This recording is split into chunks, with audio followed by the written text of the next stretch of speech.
Have you ever used a pH meter?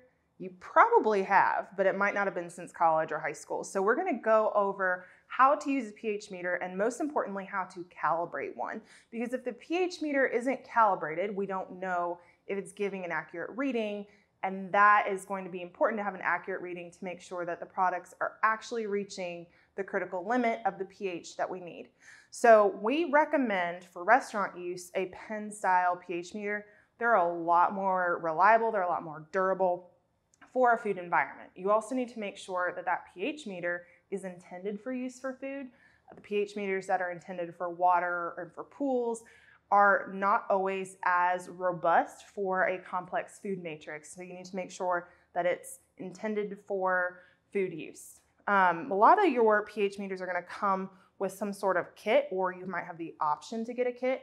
And so if you're consulting with an operator, it's a good idea to get one that has all the equipment that you need. And that will include your pH buffers.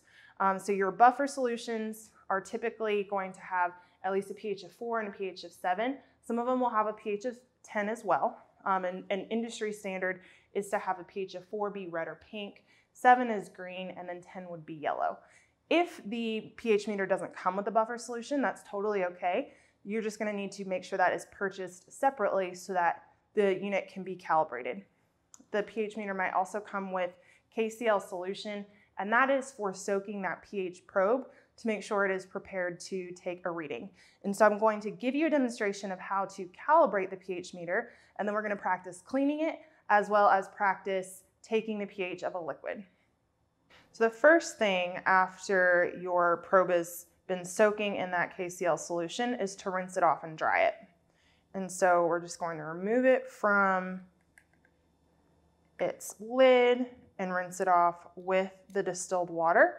If you don't have one of these squirt bottles, or if the business doesn't want to buy one, that's totally fine. You could fill a cup with the distilled water. And so making sure that gets nice and rinsed off, and then using a chem wipe to dry it very gently. And these are better than paper towels because they're less abrasive. And so you want to be really gentle in tapping to make sure that the probe is dry. And one thing to be really mindful of when using a pH meter is that the probe inside that is actually taking the reading is a glass bulb. And so those are delicate and they can be scratched easily or broken. And that's why you use something really gentle, like a chem wipe, and why you want to make sure that the meter doesn't get crushed or used too harshly. This particular one has a guard on it to kind of help protect it. Not all of them do have a guard like that. There are some that are going to be open, and so they're a little bit more susceptible to being broken or damaged. So depending on the meter that you have, you're first going to want to turn that on.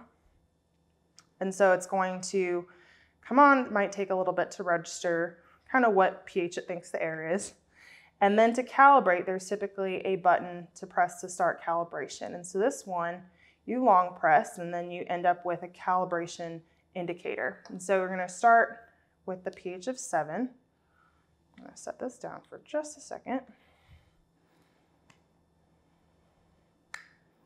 And so you have your buffer solution, and you put the probe in that buffer solution.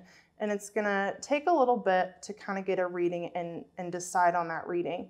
And so you're going to want it to move it around a little bit. And really with using a pH meter, regardless of what you're taking the pH of, you're going to need to move it around a little bit to kind of make sure that that solution gets all around that sensor probe.